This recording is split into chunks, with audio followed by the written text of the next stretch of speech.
estaban retadoras, pero yo creo que lo logré. Ok, ¿y Mayreni? ¿Cómo fue? Maestro, ¿me escucha? Ahora le escucho. Que estaba hablando, pero no, como que no estaba funcionando el micrófono. Le decía que me fue bien. ¿Pudo completarla todas? Mis tareas de la semana pasada. Sí. Sí, claro que sí. Qué bueno, muy importante. Exacto. No, yo tengo al día siempre.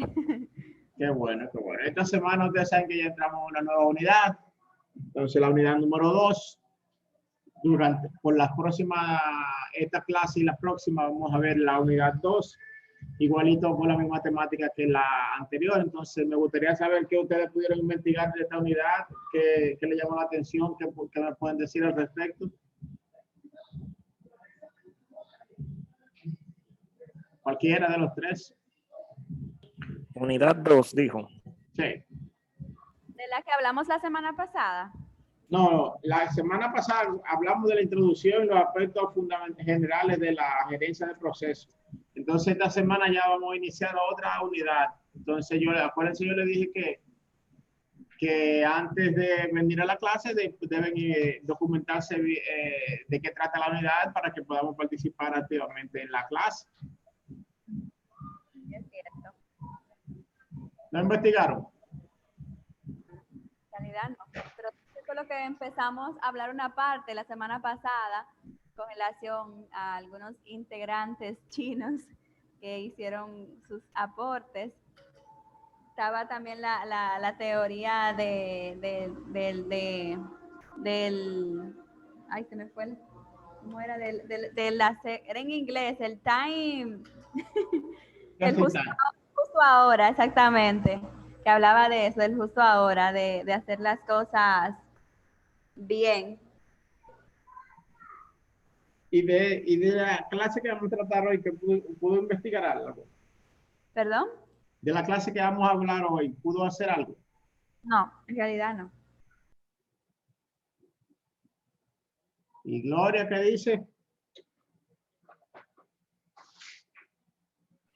No, profe, yo tampoco. Yo realmente tuve una semana un poco complicada hoy. No pude hacerlo. Deben esforzarse un poco, señores. Acuérdense que esto es un asunto de compartir información y de aclarar dudas, pero Claro. deben documentarse la clase porque es lo que garantiza un aprendizaje más a fondo de cada tema que se trata acá. Claro, claro. Dichoso, ¿qué nos puede decir de la unidad 2 que vamos a hablar hoy? ¿Pudo leer algo antes de venir? No, maestro, yo no. Estaba en otra tarea ahora mismo. Se le dijo que le hablo mentira. Pero tenemos una semana, entonces, ¿cómo es que hoy no se estudia el día de la clase, se estudia antes, previamente? El día de la clase siempre hay muchas complicaciones, hay otras funciones que cumplir, entonces no pueden dejar todo para el martes que vengamos a hacer algo o decir que no lo hacen, señores. Vamos a poner un poquito más de empeño al respecto.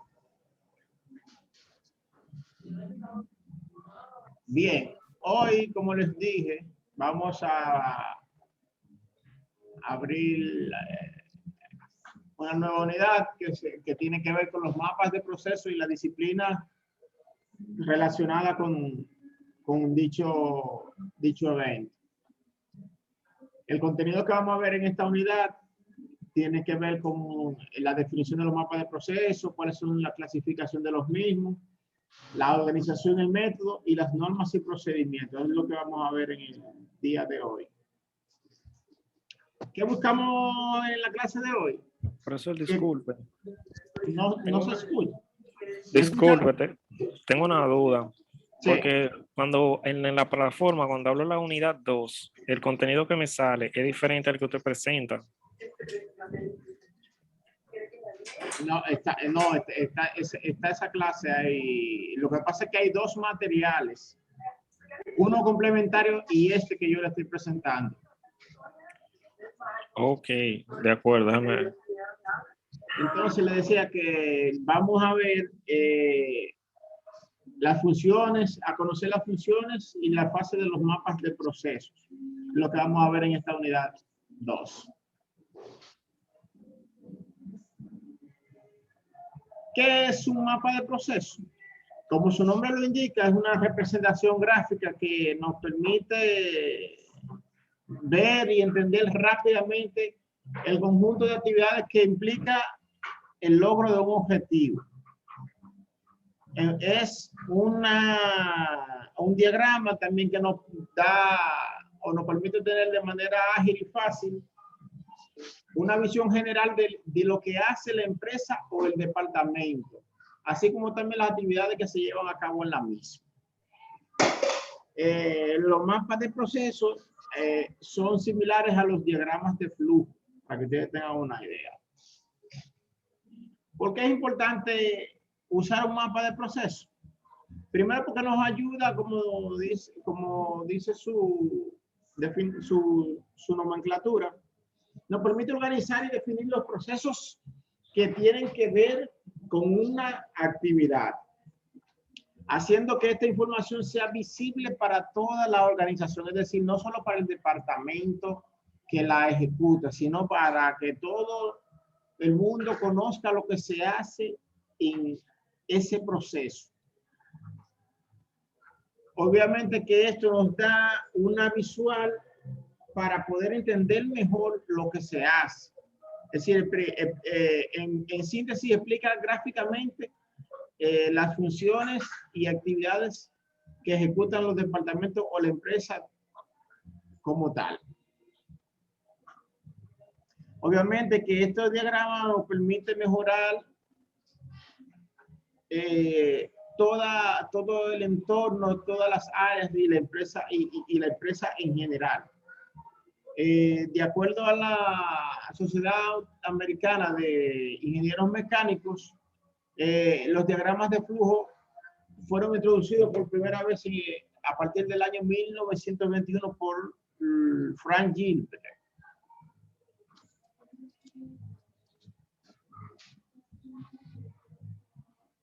¿Cuáles son los pasos que se requieren para hacer o crear un mapa de proceso? Primero debemos identificar el problema. Cuando hablamos de problema, estamos hablando de la actividad que queremos desglosar. Entonces, el paso número 1 tiene que ver con cuál es el proceso que yo quiero visualizar.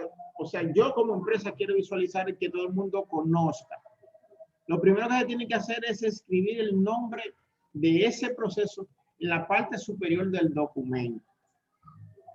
Luego, se hace una lluvia de ideas de todas las actividades que estarán involucradas en ese proceso. Ahí en este segundo paso procedemos a ordenar los pasos para recordar cuáles son los elementos necesarios para que este proceso se haga de la manera correcta. Es decir, hay que definir cuáles detalles son los más relevantes y los de nivel básico. Y ahí en este segundo paso es donde se determina quién hace qué cosa y cuándo se hace. ¿Me siguen? ¿Entienden hasta el momento? Sí. ¿Alguna pregunta o aporte que quieran hacer? Yo tengo una pregunta. Diga usted. El mapa de proceso, ver el mapa de proceso, esta herramienta es útil para una persona específica, en verdad es útil para todos los miembros de que si una persona no lo sabe interpretar o no sé qué función tiene al final este mapa. Mira, los mapas de proceso lo entiende todo el mundo. ¿Por qué? Porque es una nomenclatura universal. O sea, son terminologías que se conocen y que es adaptable a cualquier empresa, no importa la naturaleza de la misma. Y por ende, para poder interpretar o entender un mapa de proceso, previamente en las inducciones que hacen las empresas, pues le indican la simbología de inicio, los conectores, qué significa cada símbolo, para que cuando se pase de un departamento a otro o se visite un departamento y se quiera conocer algo y el encargado no esté, pues simplemente con ver el mapa de proceso ya se sabe dónde inicia, cuáles actividades componen ese proceso y dónde termina el mismo y cuál es el resultado del mismo. ¿Por qué? Porque los mapas de proceso nos indican el inicio, ¿verdad? Los conectores es hacia dónde nos debe llevar la información. Vamos a poner así, si estamos trabajando con información, ¿a dónde nos lleva la información? ¿Cuál es el requisito para que esa información pase de un departamento o de un módulo a otro? Tiene que tener unos prerequisitos. Entonces, si este lo cumple, pasa. Si no lo cumple, se devuelve. Por ponerte un ejemplo. ¿Hasta qué? Hasta que se obtenga el resultado final de lo que se requiere con esa información. Así que funcionan los mapas de proceso. Es decir, que son entendibles por cualquier miembro de la organización o departamento. ¿Claro ahí? Sí. Me queda claro. Sí. Entonces, luego de haber identificado el problema y organizado las actividades para el proceso, entonces hay que establecer el límite, los límites de este proceso, dónde y cuándo comienza o dónde y cuándo se detiene el proceso. Esto es fundamental. ¿Por qué? Porque hay que poner un alcance y delimitarlo. Desde cómo inicia, cuándo inicia y quién lo inicia hasta dónde termina y quién lo termina y cuál es el resultado final. Eso es fundamental. En el paso 4, aquí se determina y se ordenan los pasos. Las actividades que definimos en el paso número 2, pues aquí empezamos ya a darle cuerpo a la información, hacerlo ya en un lenguaje más llano, técnico, de manera que se pueda ver el flujo general de cada decisión o acción que se tome en dicho proceso. Entonces, luego de que se determinen y se ordenen los pasos, entonces se procede a hacer el dibujo de la simbología del diagrama de flujo. Es decir, establecer cuáles son los elementos de cada mapa de proceso, cómo está representado, qué símbolo representa cada acción, que en conjunto obviamente va a dar el traste con un diagrama de flujo ya más acabado, más organizado. Déjamelo allí, yo voy para allá ahora.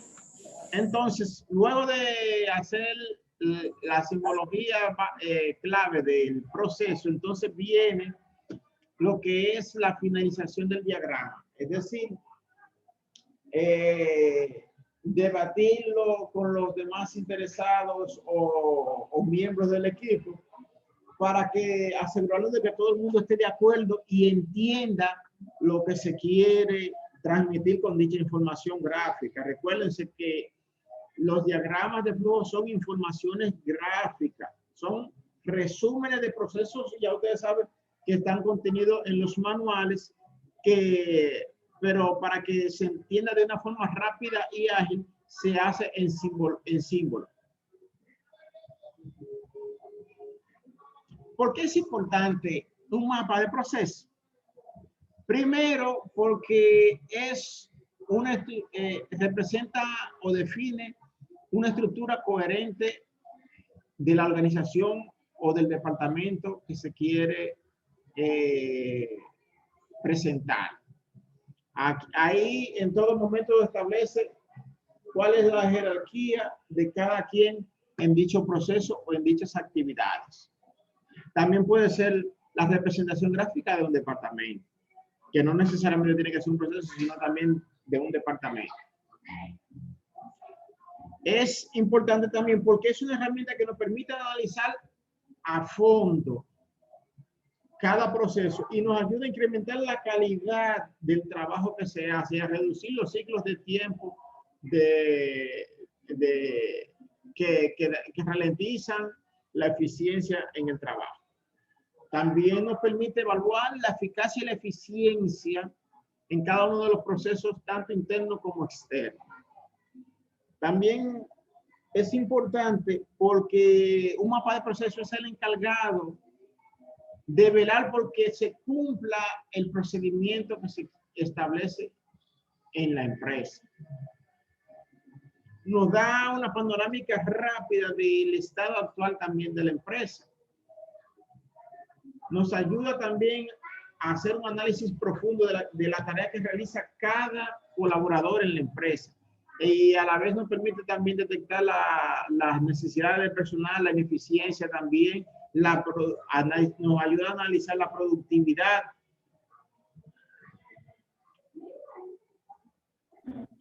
Perdón, me fui lejos. Ok. Nos ayuda también a conseguir una mayor adaptación a la flexibilidad ante los cambios que se puedan presentar en la naturaleza de la empresa. Y también nos ayuda a desarrollar otras formas alternativas de realizar el trabajo. Evidentemente que todo esto tiene su pro y su contra, pero es importante. ¿Pregunta hasta ahora? Sí, profesor. Gloria. Una preguntita. ¿Se podría interpretar que el mapa de proceso es, no sé, similar a lo que es la política de procedimiento de una empresa, por decirlo así? No te escuché bien, ¿puedes repetir? Le preguntaba que si el mapa de proceso es igual o similar a las políticas de procedimientos de una empresa, ¿se interpreta de la misma forma? No. Las políticas son una normativa que la vamos a ver más adelante. Okay. Mientras que los procesos es la ejecución. En este caso, el mapa de procesos describe las funciones de una actividad o proceso de manera gráfica. Nos dice cómo hacer las cosas, o sea, ejecutar nuestro trabajo.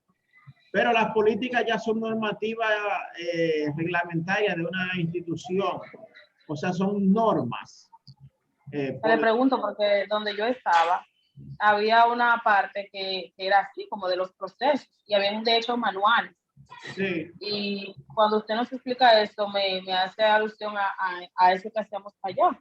Que, por ejemplo, había un manual donde uno tenía que hacer los pasos de igual manera, pero en ese mismo manual estaba incluido lo que era la política de ese proceso como tal y todo lo que implicaba algún proceso mal hecho, la amonestación y violación de ese proceso político y eso.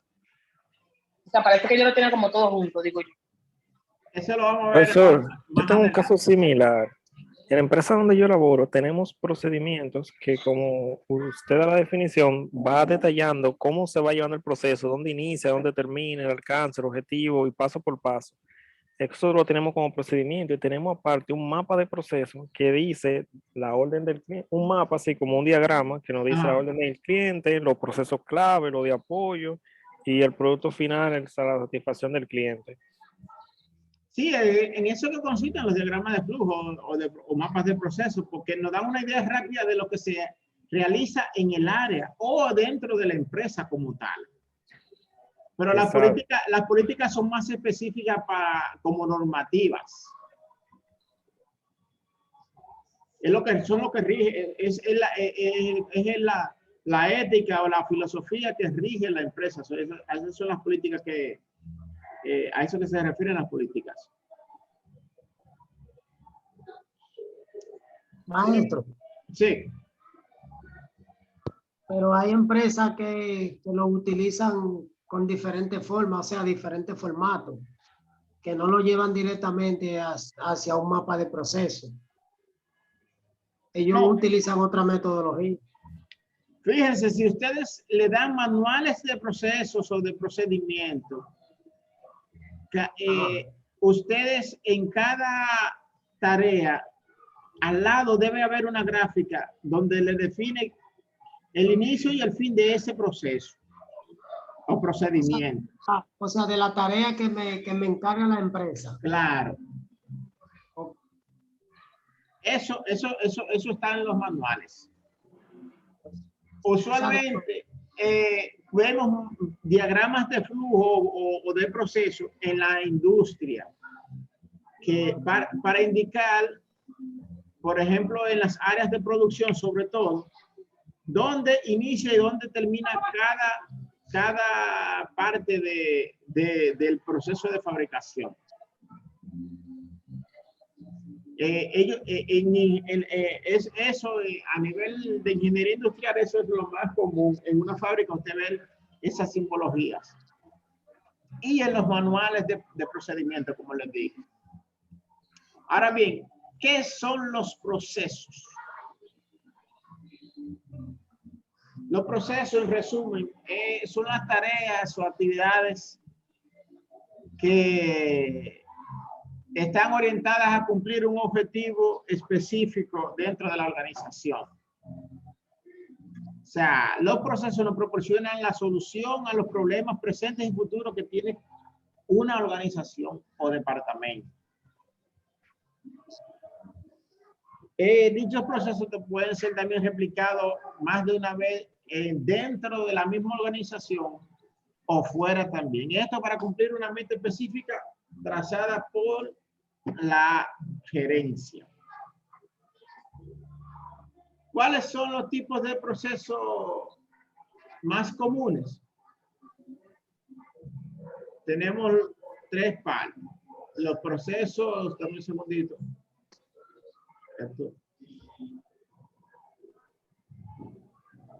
Los procesos estratégicos, que son los que tienen que trazar o definen las pautas para cumplir los objetivos de la empresa, conforme a quién, a su visión, misión y valores. Esos son los procesos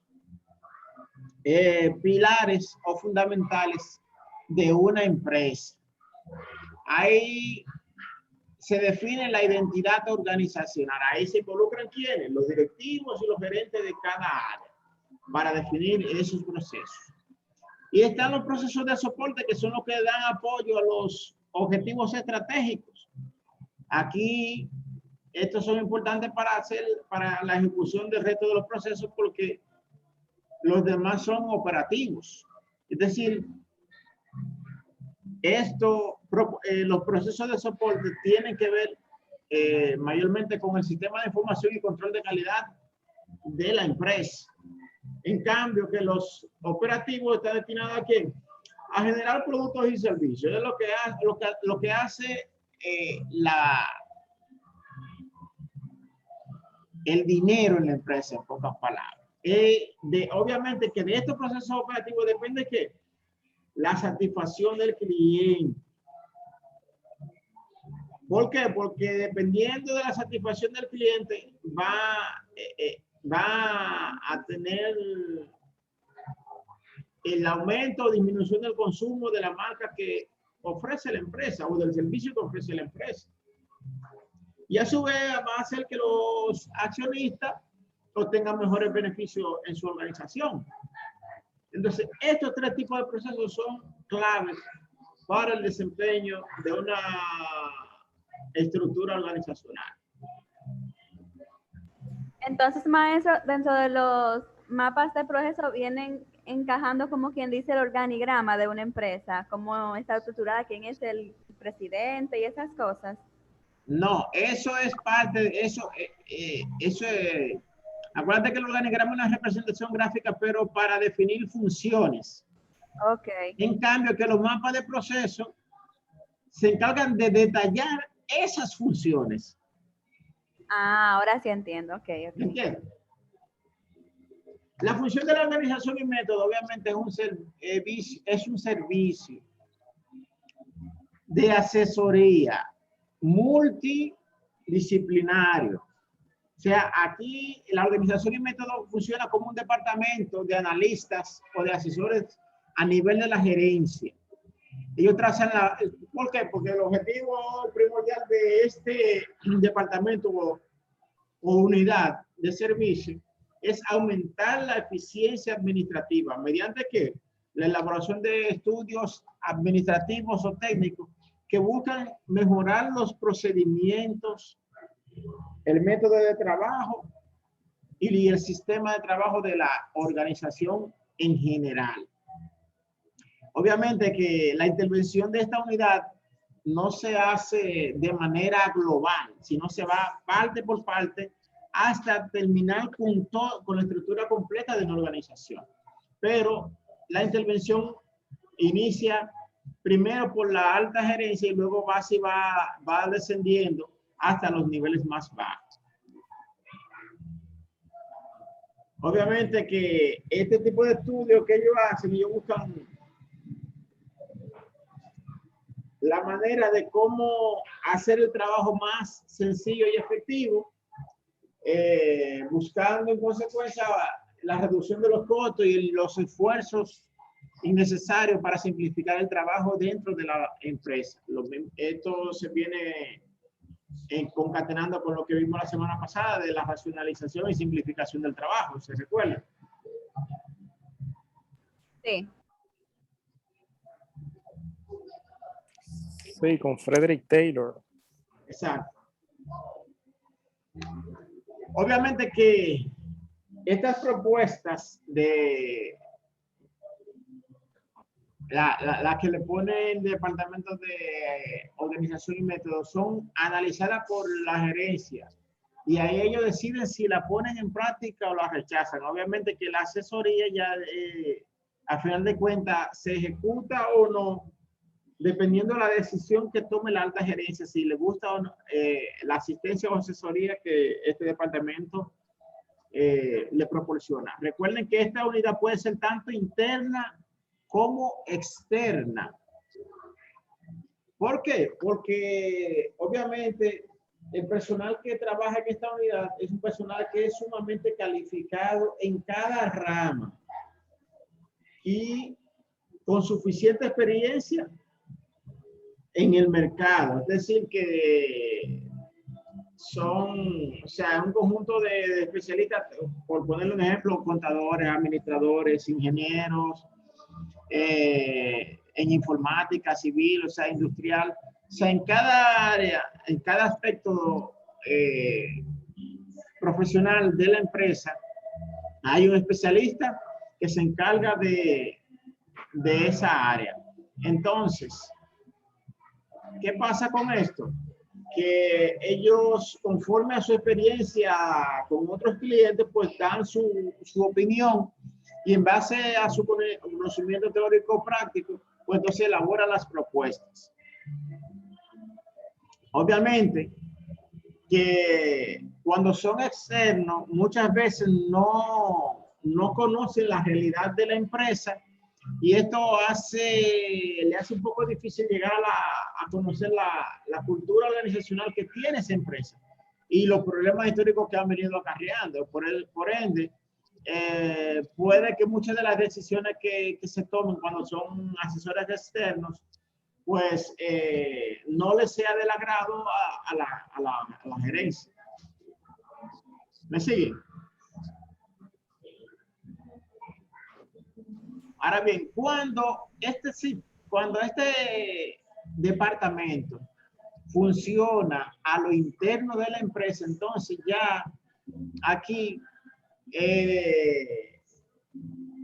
por experiencia y conocimiento del historial de la empresa, pues dedican más tiempo a buscar la mejora de los procedimientos internos. Obviamente, ¿por qué? Porque ya conocen la forma de pensar, la relación con los antecedentes históricos de la empresa y los procedimientos. Y entonces utilizan esta ventaja para hacer sus sugerencias. Ahora bien, esto, como es beneficioso, también tiene ciertas limitaciones. Pues, porque en base a lo que ellos presentan, solamente lo hacen conforme a la realidad interna de la empresa, más no comparándolo con el competidor de fuera. Y por ende, su juicio es un poco, diríamos, basado o está contaminado por la realidad misma de la empresa. Es decir, que tanto siendo asesores internos como ustedes, tienen sus pros y sus contras, al momento de tomar una decisión la organización.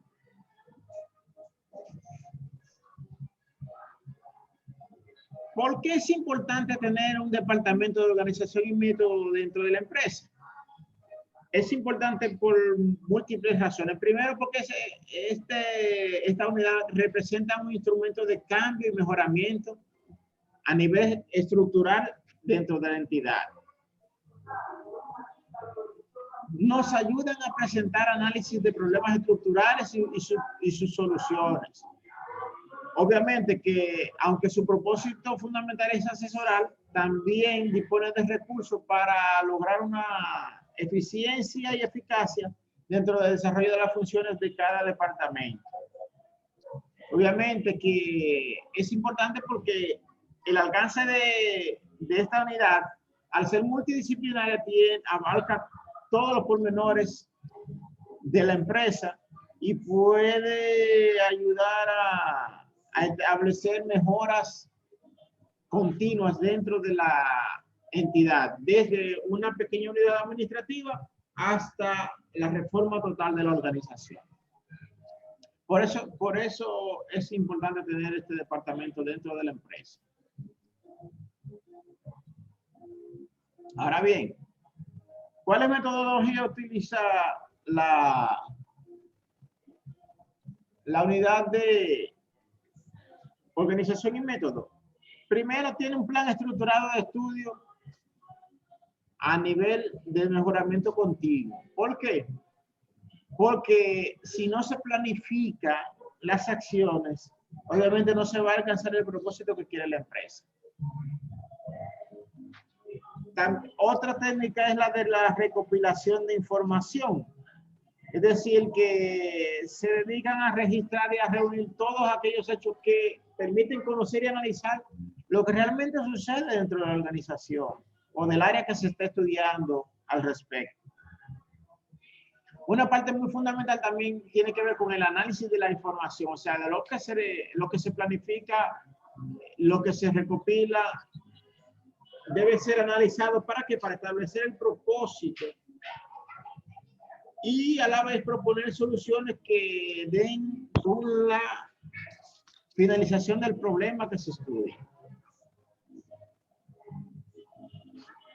Otra metodología también es la elaboración y presentación de los informes finales de dicho análisis.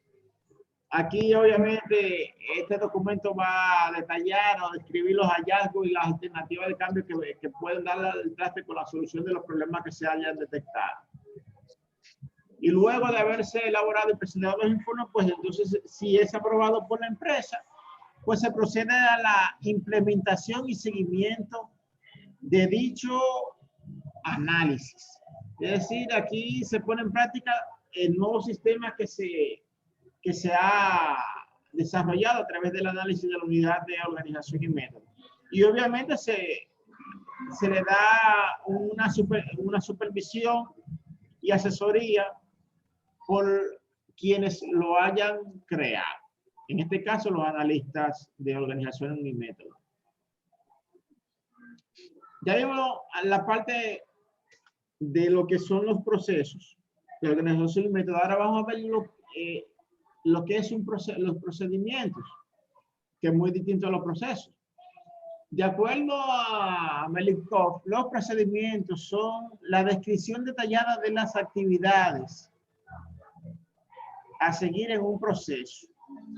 Es decir, si se recuerdan que les dije que los procesos son las actividades, ¿verdad? Entonces, los procedimientos son estas actividades, pero ya más descritas de una forma detallada, o sea, desmenuzada. Es decir, descomponer las funciones de cada actividad. Obviamente, ¿qué objetivo buscan los procedimientos? Establecer la mejor forma de llevar a cabo una actividad, es decir, considerando el tiempo, el esfuerzo y el dinero, es decir, simplificación del trabajo o racionalización del trabajo. ¿Por qué son importantes los procedimientos? Bueno, porque ellos representan de manera ordenada cómo se debe hacer las cosas, o sea, cada trabajo administrativo y cuál es la mejor función que se debe desarrollar dentro de esas actividades. ¿Qué características tienen los procedimientos? Primero, no son de aplicación general, es decir, que cada procedimiento tiene un área particular en la cual se va a desarrollar. Muy distinto a las políticas son generales, no importa el departamento. En cambio, que los procedimientos son específicos de un lugar o de una situación en particular. Son de aplicación en gran magnitud. ¿Por qué? Porque se viven repitiendo, de manera que facilita su aplicación continua y sistemática, y resulta de fácil aprendizaje. Los procedimientos no son estáticos, son flexibles. Es decir, que se deben adaptar o se pueden adaptar a las exigencias que vayan sucediendo en el tiempo. Tengan eso claro. Por eso que los procesos deben ser revisables cada cierto tiempo para adaptarlo a la situación del momento, del mercado. Y ahora vamos a ver lo que son las normas o políticas para que ustedes vean la diferencia entre las tres. Las normas en este caso son que las reglas que trazan las pautas de comportamiento y de cómo se deben alcanzar una convivencia dentro de una organización. Son de amplio espectro, es decir, que abarca toda la organización, incluyendo sus clientes. Las normas son de conocimiento, es decir, que ayudan a fomentarla y aumentar la productividad, es decir, hacer que las organizaciones tengan más éxito y hacer de la vida de la gente, o sea, de los colaboradores y clientes, más sencilla, segura y saludable dentro y fuera de la organización. Tenemos muchos tipos de normas, no voy a entrar mucho en detalle, pero para que ustedes tengan una idea, hay normas que son de gestión de calidad, normas que tienen que ver con el medio ambiente, la seguridad y la salud, la seguridad de la información, que hoy día ustedes saben que todo está interconectado y más ahora con esto de la pandemia, pues debe haber todavía mucho más seguridad en lo que es el tráfico de información. Hay normas también que tienen que ver con el sector de la construcción.